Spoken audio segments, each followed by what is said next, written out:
Hello everyone. I hope you all are in pink of health.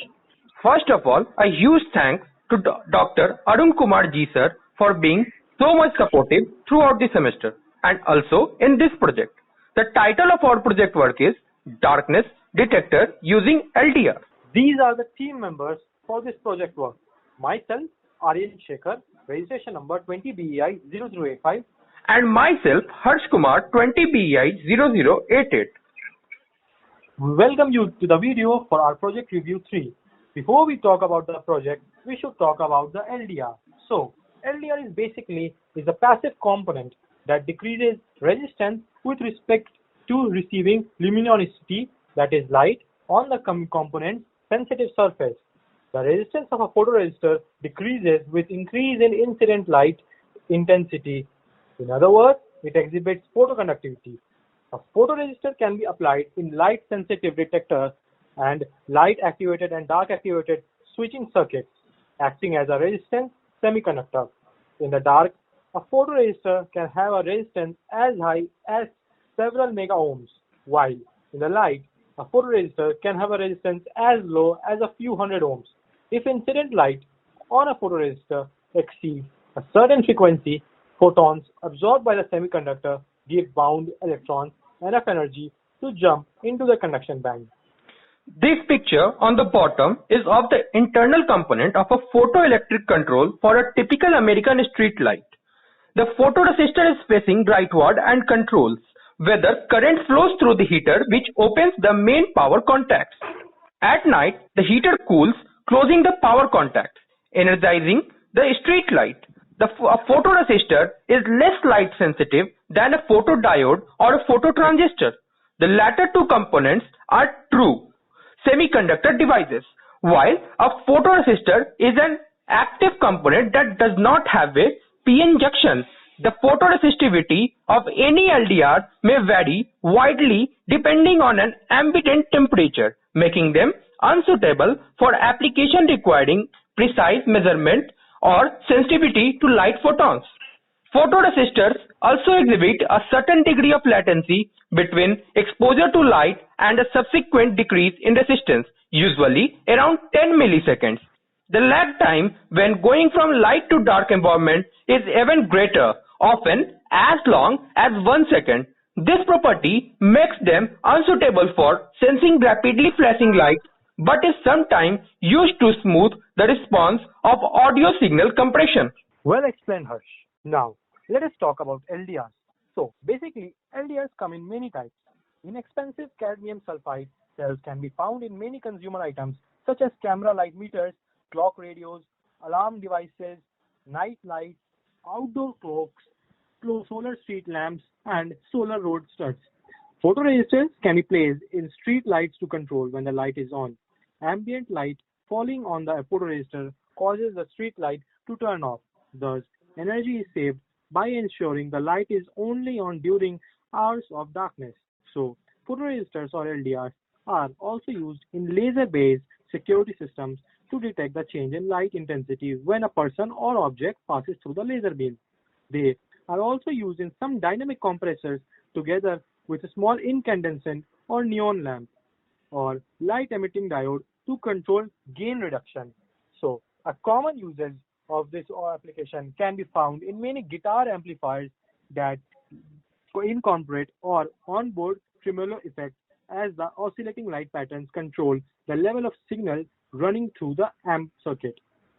The use of CDS and CDSE photoresistors is severely restricted in Europe due to the RoHS ban on cadmium. Lead sulfide and indium antimonide LDRs are used for the mid-infrared spectral region. GeCu photoconductors are among the best far-infrared detectors available and are used for infrared astronomy and infrared. Well explained, Aryan. Now we should move further and see how the circuit of our project works. As we know, any circuit is made up of different components. So let us see first what are the components from which our circuit is made of. These are the components that make up our circuit.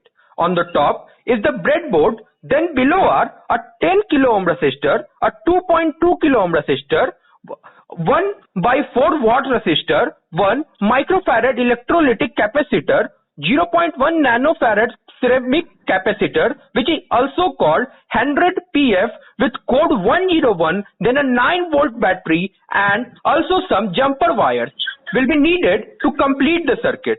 The most important component is the 555 timer IC. So, as Harsh was talking about the components, now we shall see what kind of circuit these components make up. So, the final circuit would look like this. And if we want to describe it, then we start with designing the circuit with respect to 555 timer IC. As mentioned earlier, the 555 IC has 8 pins. So, connect the pins 8 and 1 to 9 volt supply and ground respectively. Connect a 2.2 kilo ohm resistor between the 9 volt supply and pin 7 of 555 IC. Now connect a 10 kilo ohm resistor between pins 7 and 6. So pin 6 and pin 2 are shortened and a capacitor of capacitance 1 microfarad is connected between pins 2 and the ground. Here the positive lead of the capacitor is connected to pin 2 of 555 and the negative lead is connected to ground. We have connected a bypass capacitor of 0.1 nanofarad between pins 5 and ground. A piezo buzzer is connected between the output pin 3 and ground. We have connected the buzzer directly to the output pin of the 555 timer IC and it has a small buzzer. If you are not sure whether the 555 can drive the buzzer or not, you can use a transistor to drive the buzzer. So, in case you are using a transistor, connect the output pin of 555 to the base of the transistor through a current limiting resistor. Connect one end of the buzzer to supply and other end to collector terminal of the transistor. The emitter terminal of the transistor must be connected to the ground. That was a very well description, my friend, and this is how the circuit diagram looks like. Now everything looks good in the picture, but you must be eager to see how would its working would actually look like. Don't worry, because we are going to show you exactly how it works. So this is how exactly the LDR works. As when the obstacle, that is when a hand is applied on the LDR, then the bulb starts to glow due to the darkness. It is due to the fact that the resistance of the LDR increases with darkness. This is how the circuit acts in darkness and when there is light around it. You can notice that there is no manual work being done to make the bulb glow, rather it is an automatic process which is power saving. We put the resistors in the breadboard first, like this way.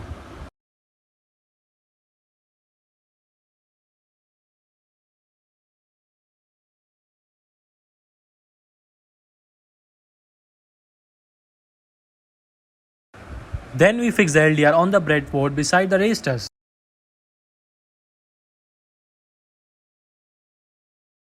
Now we put the bulb like this.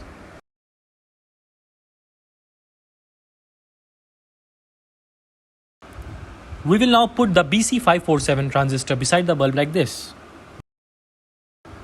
So finally, this is how the circuit would look like. As you can see, whenever there is any obstacle blocking the light, then the bulb starts to glow. I hope that would have explained everything about our project work. Now let us see where can we apply this project. So these are the areas of use where this project can be utilized to save power and energy, and also it is very much cost effective here. We can use it in street lights, which will save so much of our budget, which we can use in some other development works. Also, it is very much usable in vehicle headlights to save the battery life of the vehicle from exhausting soon. This also can be used in security systems of the building like our home or office places. Well done, Harsh. Those were the applications of our project. But I'm sure that you must be wanting to know more about the LDR. So here it is. LDR works on the principle of photoconductivity. It is nothing but when the light falls on its surface, then the material conductivity reduces, and also the electrons in the valence band of the device are excited to the conduction band. These photons in the incident light must have energy greater than the band gap of the semiconductor material. This makes the electrons to jump from the valence band to the conduction band. These devices depend on light. When light falls on the LDR, then the resistance decreases and increases in the dark. So when an LDR is kept in the dark place, its resistance is high, and when the LDR is kept in the light, its resistance will decrease. If a constant V is applied to the LDR, the intensity of the light increases and it decreases, the resistance and current increases. Now, my friend Harsh will speak about what are the types of LDR. Sure, Aryan. So moving ahead, let us see what are the types of LDR. Basically, LDR is of two types depending on the type of material they are made up of. They are intrinsic photoresistor and extrinsic photoresistor. In intrinsic photoresistor, the active material is made of pure semiconductor material such as silicon or germanium. These materials have no free electron in their natural state due to the way in which they are bonded at the molecular level, because the electrons are held in strong covalent bonds. Only a small number of electrons are released when light is shown on the photoresistor. On the other hand, extrinsic photoresistors are the most common choice and are made from extrinsic type semiconductor material. Semiconductor material which have been doped with other atoms with a high number of valence electrons, commonly phosphorus.